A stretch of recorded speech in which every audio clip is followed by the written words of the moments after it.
Minhas irmãs, meus irmãos, estamos aqui reunidos para falar sobre a nossa palestra de hoje, que leva o título de O Talismã.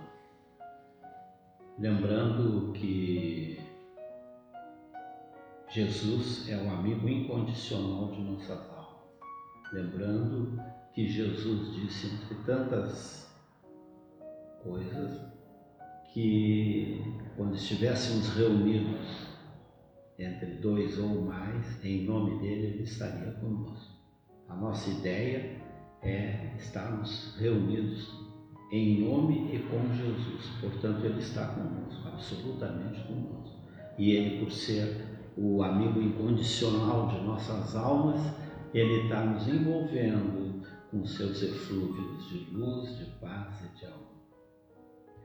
Em 1892, na Universidade de Stanford, nos Estados Unidos, um jovem de 18 anos, que era órfão, estava com dificuldades para pagar as mensalidades dessa faculdade e temia não poder concluir. Ele precisava encontrar dinheiro, então ele tinha um amigo mais chegado, conversou com um amigo e combinaram de encontrar alguma maneira de arrecadar dinheiro para ter a sua faculdade garantida. Eles então tiveram a ideia de procurar a Paderewski, que era um pianista polonês muito famoso e que se encontrava lá naquela cidade. Pediram para fazer um concerto, falaram com o empresário e esse empresário disse que poderia agendar desde que eles pagassem $2.000 ao Paderewski, que seria o custo da apresentação. Eles então concordaram, porque entenderam que era justo e trataram de fizeram um contrato e partiram para vender os ingressos.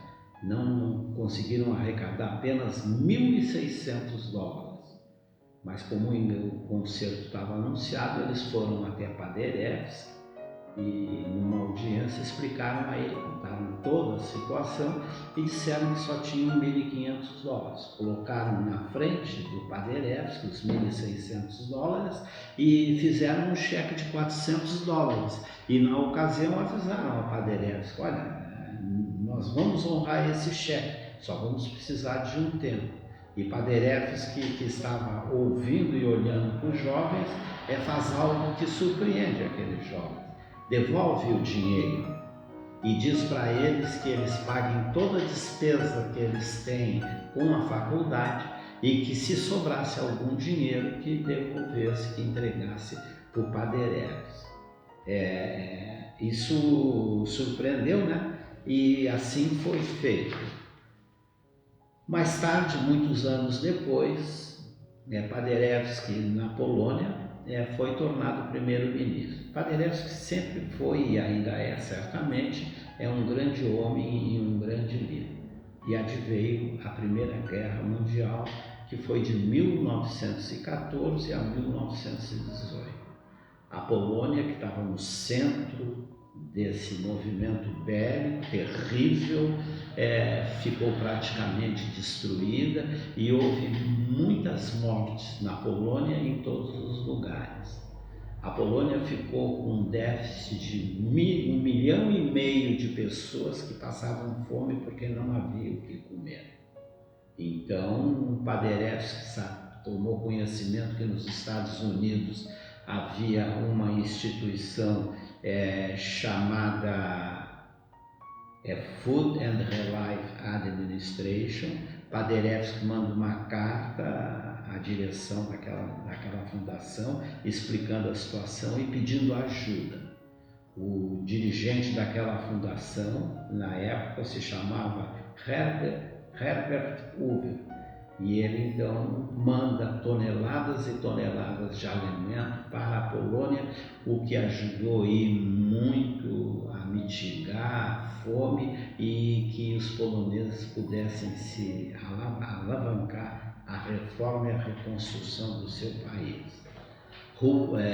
Paderewski ficou muito emocionado, porque não esperava tanto, e assumiu com ele mesmo o compromisso de em ocasião oportuna, se dirigia aos Estados Unidos para agradecer pessoalmente àquele senhor Hoover. E isso acontece alguns anos depois, no fim da Primeira Guerra Mundial, e Paderewski vai até os Estados Unidos e quando começa a agradecer a Hoover, ele lhe responde de pronto: talvez o senhor não se lembra, mas você, senhor primeiro-ministro, não tem que agradecer para mim nem a nossa fundação. Há muitos anos atrás, o senhor ajudou 2 jovens a construir uma faculdade. Paderewski nem lembrava mais disso e estava pensando em não lembrar. E aí Hoover completa: eu era um desses jovens. Paderewski fizeram um ato de bondade há 20 e tantos anos atrás, tiveram agora a recompensa não direta para ele, mas a recompensa para o povo polonês, que ele, por ser primeiro-ministro, tinha o dever de ajudar e conduzir para a sua renovação. Por que Paderewski ajudou aqueles 2 jovens que ele não conhecia, não sabia quem era, e praticou aquela ajuda e depois não teve mais? Normalmente, quando as pessoas são procuradas e pedem-lhe ajuda, a gente, talvez alguns hesitem e fiquem pensando: o que eu vou ganhar, o que vai acontecer para mim se eu ajudar tal criatura? Mas a maioria de nós já, com certeza, vamos estar pensando: o que aconteceria para esta pessoa que me pede ajuda se eu não ajudasse? Os que ajudam, lembrando que se não ajudassem, estariam causando dificuldade para aquela pessoa que pede ajuda, são os bons. Os bons. Vejam bem, 1892 até o momento que Paderewski vai agradecer, decorreram 30 anos, um espaço de tempo que parece que é grande, mas considerando que nós somos, todos nós, imortais e eternos, se torna uma ninharia. O texto da nossa exposição é o talismã. E Jesus, quando estava em Cafarnaum e que iniciou o seu messianato, ele se hospedava na casa de Pedro e sua família. Morava Pedro, sua mulher e a sogra lá, e Jesus ficava lá. Todos os dias à noite, Jesus se reunia com a família de Pedro e se reunia com os apóstolos e talvez algumas pessoas que aparecessem. E lá então aquelas pessoas falavam para Jesus de situações materiais do que acontecia no dia. A vida daquele povo era uma vida muito difícil e eles talvez não entendessem. E no meio de uma conversa, a sogra de Pedro vai perguntar para Jesus se Jesus conhecia, tinha um talismã que ajudasse as pessoas a serem felizes, a resolverem os seus problemas. E Jesus diz para a sogra que tem um talismã. Todo mundo concentra mais ainda a atenção em Jesus, curiosos para saber qual seria o talismã. E Jesus diz que esse talismã propicia a cada um a possibilidade de iniciar a aquisição de todos os dons de que Deus nos deu. Ele vai falar que esse talismã estende a possibilidade de iluminar a comunhão da nossa fonte com a vida. E Jesus fala também, entre outras coisas, que aquele talismã vai descortinar o entendimento, onde gera a desarmonia que castiga os corações. Ora, aí Jesus, ante a expectativa geral, fala que o talismã é o tempo. Veja bem, é o tempo. E todos nós temos o tempo. Nós somos imortais, nós somos eternos. Então o tempo é algo que não é escasso para nós, é a abundância plena e total. Jesus nos fala também que o tempo vai fazer com que nós entendamos que nós temos os dons, que Deus nos deu os dons. Então, em vez da aquisição, é o despertar dos dons. Lembremos da parábola dos talentos. Alguém tinha 5 talentos, outro 2 e outro 1. O de 5 e o de 2 produziram e multiplicaram os seus talentos. O de 1 escondeu o talento com receio. Então todos nós temos talentos. Essa numeração, essa quantificação de diferente de talentos significa que nós somos, cada um de nós é único, que nós temos as nossas qualidades em graus diferentes, mas que sejam elas em número elevado ou em número mínimo, elas têm que ser traduzidas para trabalharmos em nosso benefício e em benefício do próximo. Neste momento nós queremos lembrar de Maria de Magdala. Maria de Magdala era uma mulher que era uma cortesã muito famosa, ela recebia homens muito poderosos, ela se tornara uma mulher muito rica e era muito odiada e invejada naquela época. Mas ela não era feliz, apesar de tudo que ela tinha uma mansão, uma casa esplendorosa, com muitas servas, com tudo de bom que poderia se imaginar, mas ela não era feliz. Ela não era aquilo que iria completar o que ela precisava. E um dia ela tinha uma serva que era muito chegada a ela e ela falava da sua infelicidade. E a serva fala para ela de Jesus, o Nazareno que estava pregando. E ela então vai, oculta, bota um manto e vai ouvir Jesus no meio da multidão. E ela então sente um despertar de uma nova era para ela. Jesus fala de um amor pleno, um amor que preenche e um amor que nos conduz para a vida eterna. Ela fica impressionada e depois assume o compromisso de que precisava falar com Jesus. Ela consegue uma noite ir até a casa de Pedro, onde Jesus estava, é recebida por Jesus, que quando olha para ela, sorri para ela como se a conhecesse, realmente conhecia, né? Jesus sabe. Então Maria de Magdala vai dizer para Jesus, fala da sua vida, fala de tudo o que acontece, mas diz que ela não é amada e ela é desejada. Ela não quer ser desejada, ela quer alguém que a ame.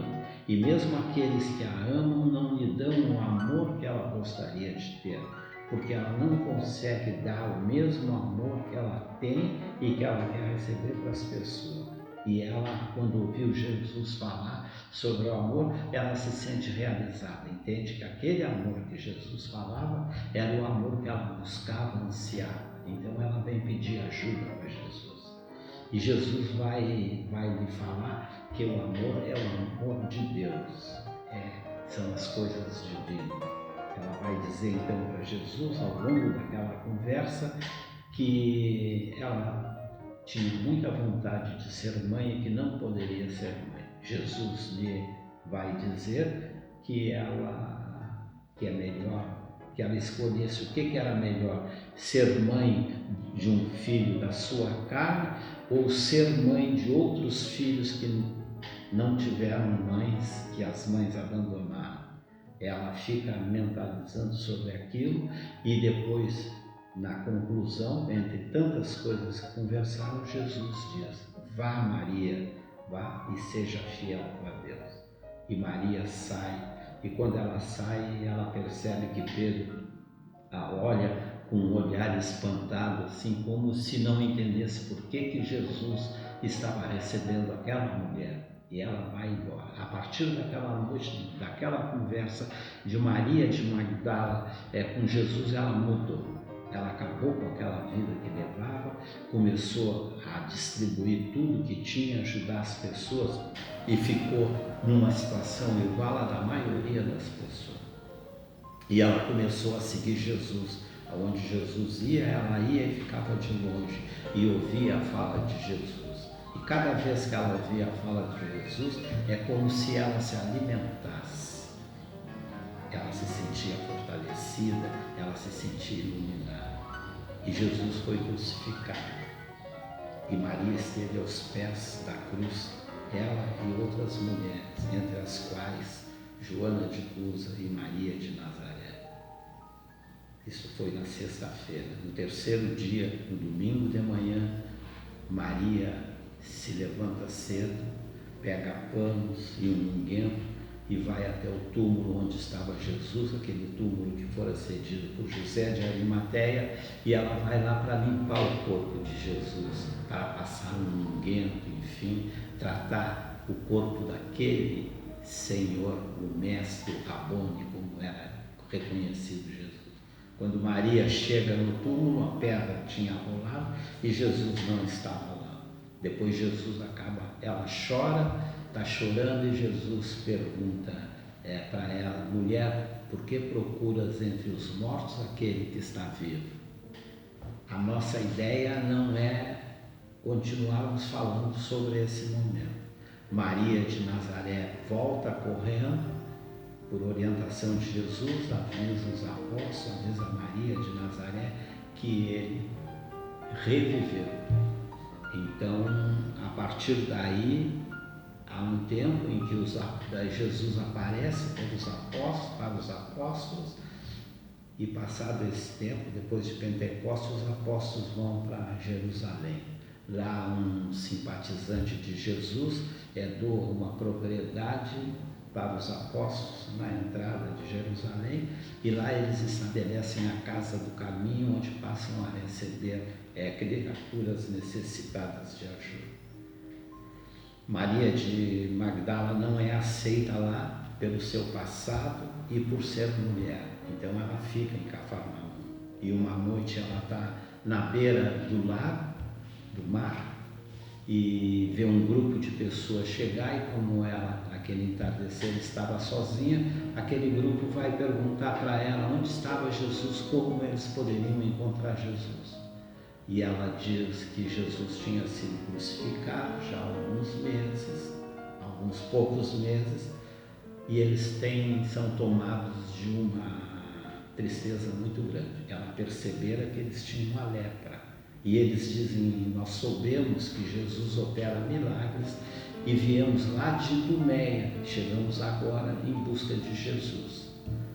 E tu nos dizes que Jesus morreu, o que nós vamos fazer da nossa vida?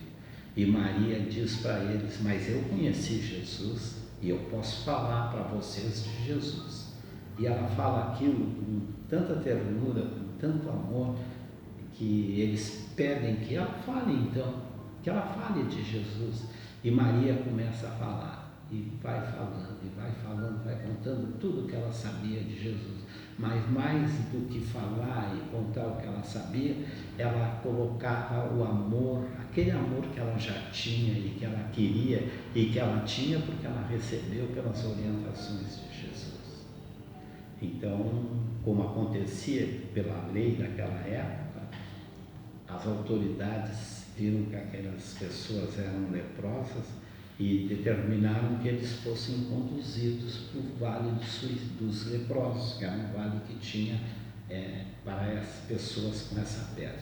Maria os acompanha até lá, e quando eles vão entrar no vale, eles perguntam: mas e tu, não vais ficar mais conosco? O que vai ser de nós se não tiver ninguém que nos fale de Jesus? E o coração de Maria se enternece, e ela olha para aquelas criaturas como se fossem criaturas abandonadas. E ela decide ficar com eles, porque naquele momento ela lembrou daquela frase que Jesus dissera há algum tempo atrás, de que era mais importante ser mãe dos filhos de outras mães do que de seu próprio filho. E ela então adentra o vale e passa a conviver no vale dos leprosos, falando para os leprosos sobre Jesus. Ela ensina o Evangelho para aquelas crianças que tinham lá e para eles, e vai ficando lá. E passado um determinado tempo, acontece o que nós imaginamos. Num belo dia, ela percebe que em seu corpo aparecem manchas azuladas, que era o sinal de que ela estava leprosa, que ela tinha contraído aquela peste. Ela que tinha sido uma mulher muito linda, muito desejada, com o desenvolvimento da doença que fazia o apodrecimento e faz com que a pele e a carne comece a cair, ela se tornou assim. Passado um tempo, ela gostaria de se despedir de Maria de Nazaré, que a essa altura vivia em Éfeso, sob os cuidados de João.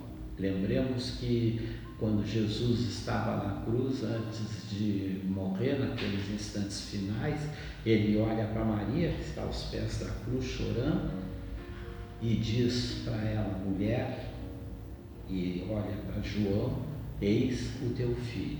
Depois Jesus vira o rosto para João e diz: homem, e ele olha para a mulher, para Maria, e diz: eis a tua mãe.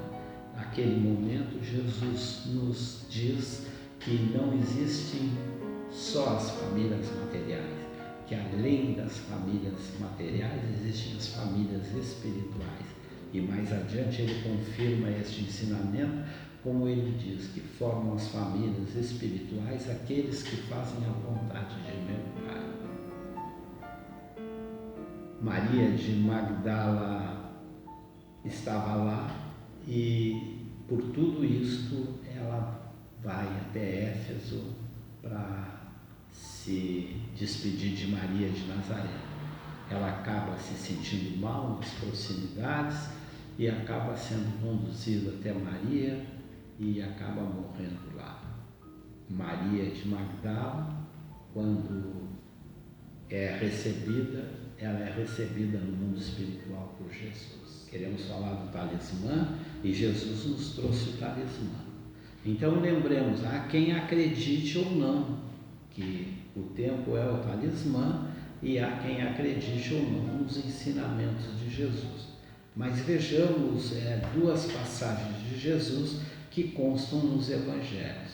No evangelho de João, este mesmo João, que é o único apóstolo que não foi sacrificado, que morreu de velhice, esse mesmo João tem o seu evangelho. E quando Jesus começou o messianato, Jesus foi convidado, junto com Maria de Nazaré, para comparecer a umas bodas em Canaã, lá na Galiléia.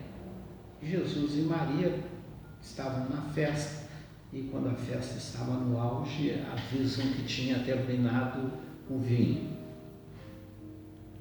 Os organizadores vão então a Maria de Nazaré, não tiveram coragem de pedir para Jesus, mas pediram para Maria que ela pedisse ajuda a Jesus. Maria vai até Jesus, fala para ele e Jesus então diz que não estava pronto, mas Maria lhe olha com um olhar súplico e ele então diz: me tragam 2 jarros de água. Maria vai dizer aos organizadores que providenciassem 2 jarros de água e levassem até Jesus. As pessoas, aqueles homens, disseram: puxa, mas nós pedimos ajuda e ele nos pede jarro de água. Eles não entenderam. Então Maria vai dizer para eles: vazei tudo que Jesus vos disser. Essa passagem está na perícope de As Bodas em Canaã, Evangelho de João, capítulo 2, versículos 1 a 12. Lá no versículo 5 está lá: fazei o que ele vos disser. É interessante nós lembrarmos dessa passagem, porque esse versículo 5 que Maria diz: fazei o que ele vos disser, isso não é muito lembrado, que Jesus é o mestre e que nós devemos fazer o que ele nos diz. Aliás, além de não sabermos deste verso e não sabermos de tudo, invariavelmente nós achamos que não precisamos dos ensinamentos e das orientações de Jesus. Mas Jesus, reforçando essa passagem das bodas em Canaã, quando Maria de Nazaré diz que devemos fazer o que ele disser, ele é muito claro quando numa outra perícope que leva o título de missão dos discípulos e que consta no Evangelho de Mateus, no capítulo 5, versículos 13 a 16. No versículo 14, Jesus diz: Vós sois a luz do mundo. Ele é claro. Ele afirma que nós, cada um de nós, é a luz do mundo. Depois, no versículo 16, ele vai dizer: faça a vossa luz brilhar. Então, não basta ser a luz do mundo.